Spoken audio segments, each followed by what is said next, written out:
Imaginem uma noite, não uma noite qualquer, uma noite tão fria que o frio nos gela até aos ossos. Uma noite em que cada rajada de vento parece sussurrar segredos antigos. Dezembro, o final do ano. Um mês em que os dias são curtos e as noites longas, tudo escondido sob um manto espesso de neve. Quando as sombras se alongam e as memórias, como fantasmas, emergem da escuridão. Talvez esteja sozinho, a tentar esquecer algo ou alguém. Essas memórias regressam, dançando, mas esquivas. Lá fora, o mundo está silencioso, envolto na noite profunda. Cada casa parece dormir, cada rua está deserta. Cá dentro, talvez apenas um candeeiro a petróleo bruxuleante ilumine o espaço. Sombras estranhas dançam nas paredes, sombras que parecem contorcer-se, assumindo formas assustadoras, capazes de nos dar arrepios. A nossa história começa aqui, neste silêncio opressor e sombrio, um silêncio prestes a ser quebrado. De repente, um som, um leve bater, um som de origem desconhecida. Será o vento? Ou algo mais?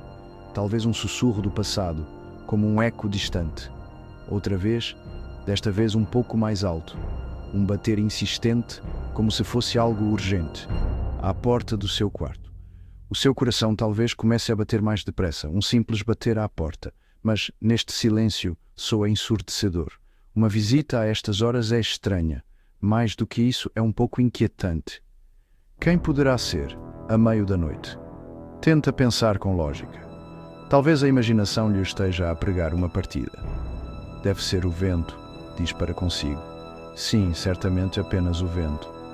Mas uma dúvida persistente permanece. O poema O Corvo, de Edgar Allan Poe, não é uma obra qualquer. Mergulha profundamente na psique humana, nos recantos mais sombrios da nossa existência. Publicado pela primeira vez em 1845, conquistou de imediato o mundo literário e nunca mais foi esquecido. Este poema marcou um ponto de viragem para Poe. Tornou-se uma sensação da noite para o dia, incendiando a imaginação dos leitores por todo o mundo. Sussurravam-se os seus versos, hipnotizados pela cadência melancólica das palavras inesquecíveis de Poe. Dava-lhes arrepios como se o próprio poema tivesse o poder de os fazer tremer. Este poema consolidou a reputação de Poe como mestre do macabro, um narrador que conhecia os recantos mais obscuros da nossa mente e era exímio a evocar emoções intensas. O poema é fundamental para o gênero gótico, um gênero que floresce nas sombras, no mistério e nas emoções exacerbadas. O Corvo é uma obra-prima que ainda hoje serve de referência. Por que é que o Corvo ainda ressoa tão profundamente conosco hoje em dia? Talvez porque aborda temas universais intemporalmente relevantes, a perda de um ente querido, o luto, experiências comuns a todos, independentemente do tempo ou do lugar. A necessidade humana de respostas, especialmente quando o mundo está ensurdecedoramente silencioso. É como gritar numa sala vazia na esperança de um eco. O poema toca nos nossos medos mais profundos, aqueles que vêm à superfície nos momentos de maior vulnerabilidade. O medo da solidão, do abandono, do desconhecido. O Corvo lembra-nos que estes medos são inerentes à condição humana. O cenário em O Corvo é crucial. Não é apenas um pano de fundo, é quase uma personagem por si só, amplificando o estado de espírito sombrio do narrador. Encontramo-nos num mês de dezembro escuro e lúgubre. As brasas moribundas na lareira projetam sombras fantasmagóricas no chão. Estas palavras evocam imediatamente uma sensação de melancolia e uma impressão de luz e calor a desvanecerem-se. As noites de inverno são frequentemente propícias à reflexão solitária e a um sentimento de isolamento. O frio exterior espelha a tristeza gélida no coração do narrador. Ele está preso tanto no seu quarto como na sua dor. O nosso narrador é um erudito, um homem de saber. Está sentado, rodeado por muitos volumes curiosos e bizarros, repletos de sabedoria antiga e esquecida, livros de conhecimento perdido. procura consolo, talvez uma forma de esquecimento, nas páginas desses livros antigos. Após o bater sinistro, o narrador, dividido entre o medo e uma estranha esperança, abre de par em par a porta do seu quarto. O seu coração palpita, cada batida audível no silêncio mortal da noite. Vê apenas escuridão e nada mais. As sombras parecem dançar à sua volta, formando figuras estranhas que se desvanecem ao serem observadas. Sussurra Lenore para o vazio, um grito desesperado de cortar o coração. A sua voz treme, carregada de tristeza e saudade. Espera por uma resposta. Por mais improvável que seja, a única resposta é o eco da sua própria voz.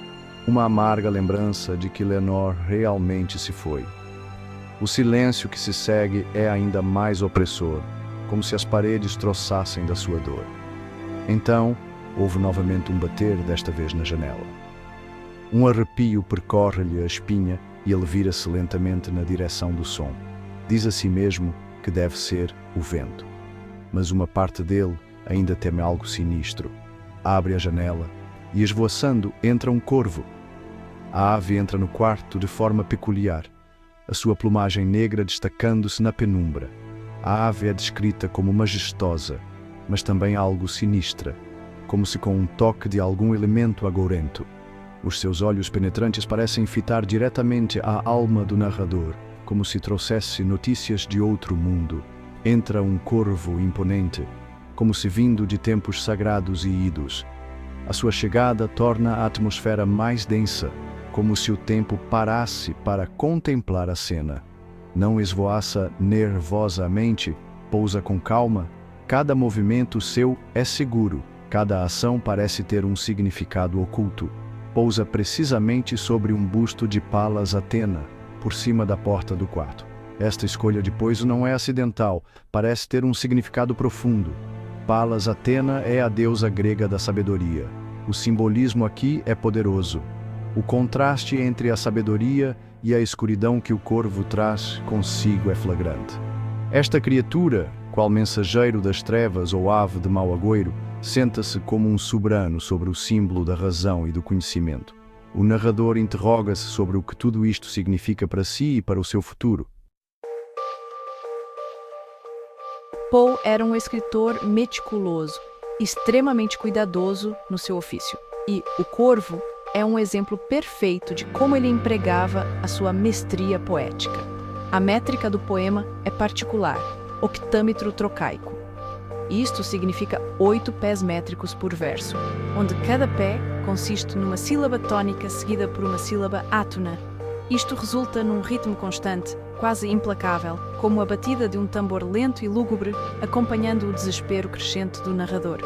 O esquema rímico ABCBBB, com rimas internas nos versos A e C, por exemplo, entre as palavras dreary e weary, ou tapping e rapping no original, cria uma musicalidade cativante, um som que se entranha na memória.